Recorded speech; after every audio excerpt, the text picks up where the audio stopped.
Today is December 19th,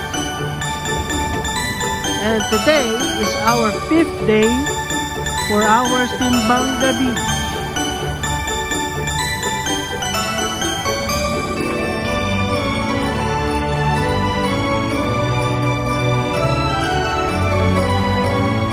And yes, it's the 5th day, and still we are thankful that weather is still nice. We're still getting favor.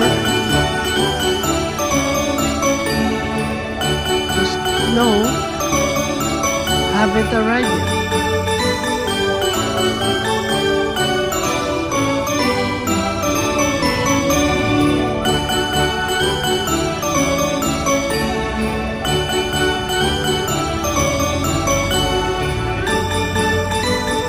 Here's a glimpse of the Hurontario construction that's been going on for like what, quite some time now.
Sabi ko sa inyong lahat, Tayo po ngayon ay nasa ikalimang araw na ng simbang gabi at ang sabi ko sa pasimula ay ito ay tinatawag na Misa Aurea. Kung alam po natin at alam yung tawag na Misa Aurea or Golden Mass. Because it is the day, it's the middle, ito yung pinakagitna ng ating araw na siya, ng araw na simbang gabi. At it is where the feast of the incarnations. It is the day when the divine and the human meet together. Kaya nga sabi ni Maria, that be that unto me according to your word, and that's the start of the incarnations. It is actually the most important day. Christmas is just a celebration of the birth of Christ, but the incarnations, it happens on this day, the Misa Aurea. It is the golden mass. Kaya nga kung minsan nasa ikalimang araw tayo ng simbang gabi, minsan mga minamahal ng kapatid ay medyo siguro marami sa atin napapagod na galing sa trabaho, tapos gabi na tayo uuwi, gigising ng maaga, kaya medyo siguro habang tumatagal natin sa simbang gabi kunti-kunti, ng pakunti ng pamaging ating mga nagsisimba. Pero ngayon marami pa rin kayo. Pero minsan ay napapagod na tayo, minsan nakakatulog na tayo sa loob ng simbahan. Ano na kami natutulog ba? Naalala ko na yung kwento. Naalala ko tuloy yung kwento ng isang lalaki. Nagsimba siya, pagsimba niya, medyo pagod siya, kasi sa trabaho, gumising siya ng maaga, at nakatulog siya sa loob na sa simbahan. At napansin siya nung usher. Nung usher, sabi niya, ang lumapit yung usher at ginising siya. At nung pagising niya, natinig ng pari, please stand. Kaya bigla siya tumayo, at tumayo siya, nang nagulit din niya na kung bakit, pero bigla siya tumayo, so kaya pinangatin niya sa pagising niya. Tapos pagtingin niya sila nakatayo, at nagpapalakpakan yung mga tao. At sabi niya, thank God, sabi ng pari. Tapos sabi niya, nagulit siya, sabi niya, tapos sabi ng pari, sino pa sa inyo mag-donate ng $20,000?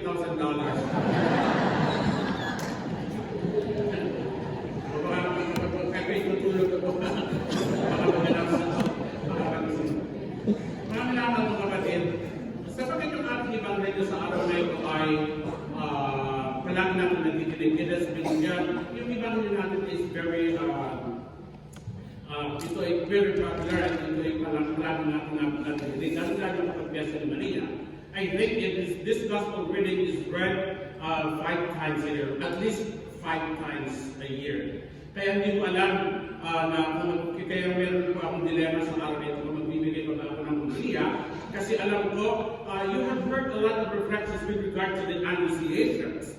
You have heard a lot of reflections. So sabihin ko pa, I will sabihin ko na yung totoo. Palagay ko wala na akong may dadagdag sa reflection na inyong natinig. Kaya ang pangako ngayon sa araw na ito ay, I will just give a very, very short, isang napaka-ising humilia sa araw na ito. Palagay ko mga 45 minutes. I think you didn't understand me. 4 to 5 minutes. I'm just kidding. But anyway, for the first days, we have heard, for the first 3 days, ay narinig natin yung laging gospel of the Annunciations. Annunciations to Joseph, yesterday Annunciations to Zechariah, and today is the Annunciation to Mary. These are moments of Annunciations.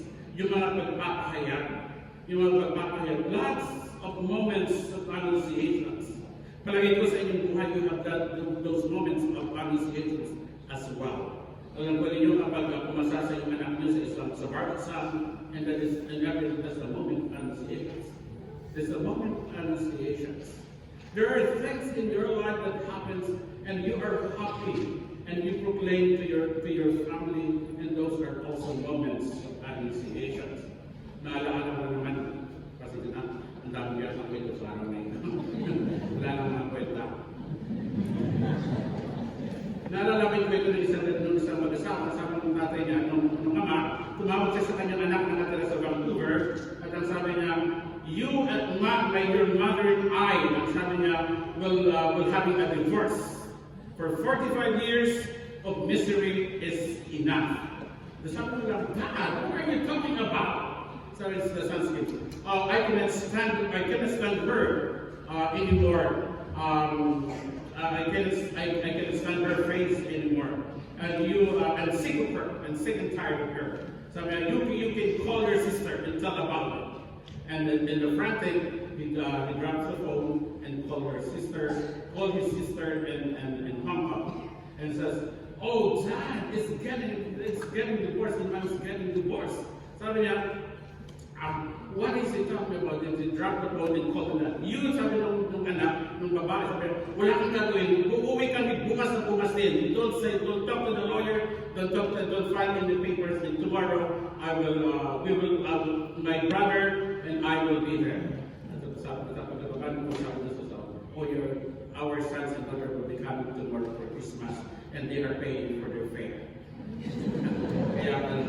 Pero mga minamahal na kapatid, sa araw na ito, those are also moments of annunciations. Those are moments of annunciations. However, my brothers and sisters, ang paalala sa akin, ang pinapaalala sa akin ng Ebanghelyo dito, ang sabi kay Maria, there are three things. Hail Mary, full of grace. Do not be afraid. And Mary said, Fiat voluntas, at mangyaring nawa, ayon sa iyong sinabi. And there's the three things that I would like to share with you this evening, my brothers and sisters. Nung sinabi ni Maria, Hail Mary, full of grace. You know, Mary is really full of grace. Sapagkat sa simula pa iyan siya ng Diyos because she lives in the presence of the Lord. In the presence of the Lord. Yun po yung ibig sabihin ng full of grace. To live in the presence of God. Kaya naman namin kung kapatid katulad ni Mary is not the only one full of grace. All of us can be full of grace if we live in the presence of God. And what is the opposite of full? Empty. Probably a lot of us is feeling empty. Probably because we are not living in the presence of God and the grace of God. It's probably a lot of us as spiritually empty because we are continually living in sin. That is the meaning of full grace. I don't know, my dear brothers and sisters, if you have experienced being empty. You know, we have experienced in our life emptiness. Probably we have empty pocket, empty bank account, empty stomach, empty tank. You know, it is difficult being empty. However, my dear brothers and sisters, ngayong gabi, ipinapaalala sa atin nung batiin ng anghel, Mary full of grace. It is a reminder for us that this gift is not only for Mary, but for every one of us. To fill our emptiness with the grace of God. With the grace of God. I know that you have come for 9 days of Simbang Gabi. Maaari makumpleto yung araw na siyang na araw ng Simbang Gabi. But at the end, you will still feel empty. Why? Because we do not do what is right. We continue living in sin. We do not even change our way. We continue to disrespect our parents. We continue to fight. We continue to quarrel. And that is what makes us empty. Full of grace, it means to say that we have to live in the presence of God, in the grace of God. Ask yourself today, my dear brothers and sisters, if you are full of grace, if we have changed our way. Full of grace means living in the presence of God, living in grace. Get away from our bitterness, get rid of our frustrations, and we will live in the presence of God, and we will have full of grace. I hope, my dear brothers and sisters, we have another still 4 days before the celebrations of Christmas. I hope and I pray that you will fill yourself with the grace of God. A lot of us probably come to the church because we are empty. We are feeling empty. However, because we don't have God with us. The second message that I would like to share with you this evening, my dear brothers and sisters, is the greeting. It's also part of the greetings of the angel. Do not be afraid. This is what also the angel said to Joseph. Do not afraid, Joseph, na tanggapin si Maria. Ito rin yung sinabi kay Zacarias kahapon. Do not be afraid, Zacarias. And then again, do not be afraid. Ang sabi kay Maria. I guess, my dear brothers and sisters, this words is an assurance. God is giving us assurance every day that He will be there, an assurance that God will always be with us. If you have something, my dear brothers and sisters, tonight that you are afraid of, God is giving us that consolation. Reminder, for 3 days, He is telling us, do not be afraid. Huwag kayong matakot. Live in the presence of God, being full of grace. Fill your emptiness with the graces of God. And the last thing that I would like to share with you this evening, my brothers and sisters, is the answer of Mary. Ang hindi naiintindihan ni Maria, nagulumihanan si Maria, and she did not really understand what the meaning of the greetings of the angel. But Mary said, let it be done unto me according to your word. Hindi sinabi ni Maria, let it be done unto me according to my understanding. But Mary said, according to your word. You know, my dear brothers and sisters, sometimes we accept things, but based on our understanding. Mary did not understand everything, but he said, let it be done unto me according, not to my understanding, but according to the word of God.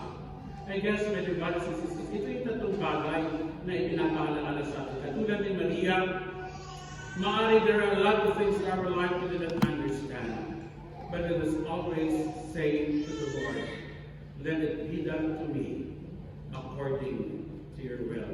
Mangyari na wag Panginoon, hindi ko man naiintindihan ang lahat ng bagay, but mangyari hindi ayon sa aking kalooban, kundi sa kalooban mo. Kaya mga minamahal ko kapatid, sa pagpapatuloy ng ating misa, tumahimik po tayo sa muli. So muli sa gabi ito, let us look into our hearts. Tingnan natin yung ating puso at tingnan natin yung ating kalooban. Are we full of grace? Or there are a lot of emptiness. We feel a lot of emptiness within our hearts. Today, my brothers and sisters, do not be afraid to fill it with the love of God. And ask the Lord